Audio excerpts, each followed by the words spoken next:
Ja, de afgelopen jaren hebben we geen denken gezien op Bonaire. Andere eilanden hebben dat wel in het Caribisch gebied. In Zuid-Amerika waren ook uitbraken.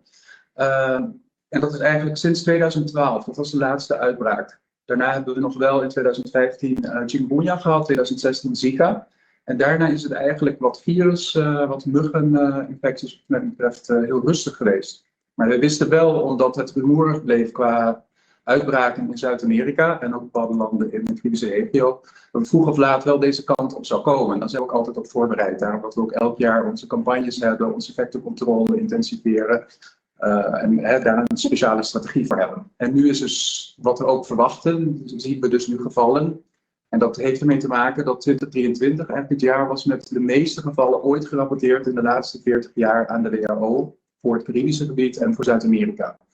En dan kan je verwachten dat er een spillover ook hier naartoe komt. En dat is ook gebeurd. En de andere eilanden hebben eigenlijk met hetzelfde te maken. En de vraag is natuurlijk, wat is voldoende? Er gaat wel een bericht uit, we moeten het natuurlijk wel monitoren. De reden dat je moet monitoren is dat je inderdaad weet, zijn er bepaalde hotspots, zijn er plekken die we niet hebben ontdekt. Dat om te voorkomen dat het nog verder verspreidt, dat er meer dingen gaan gebeuren. Dus er is een alert uitgegaan in die zin naar de artsen, naar de huisarts, van hey, let erop, denk eraan, er is dingen op het eiland. Dus als je mensen ziet met de symptomen die daarbij horen, alsjeblieft toch wel serum te laten testen, zodat wij kunnen verifiëren dat is en iets anders. Dus er wordt wel meer getest dan in de periode daarvoor, toen we helemaal geen signalen hadden dat er iets gaande was. En je ziet dus ook, als je meer test, ga je natuurlijk ook wel meer vinden. Maar wat Joey ook net vertelde, voorgaande jaren was er niet zoveel dingen dat het leidt tot een uitbraak, et cetera. Maar je moet een paar dingen bedenken. In de loop van de jaren, sinds 2010, is de bevolking van Bonaire ook toegenomen. En is de bevolking van Bonaire ook toegenomen met mensen die wellicht in het verleden nooit in contact zijn geweest met dingen.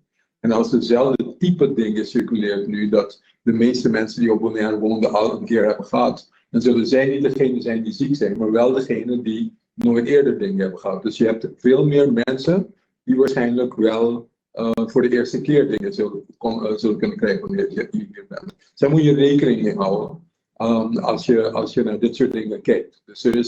Dus dat er meer gevallen nu zijn, is ook deels een gevolg van dat feit. Ja? Dat er ook meer mensen zijn dan vroeger.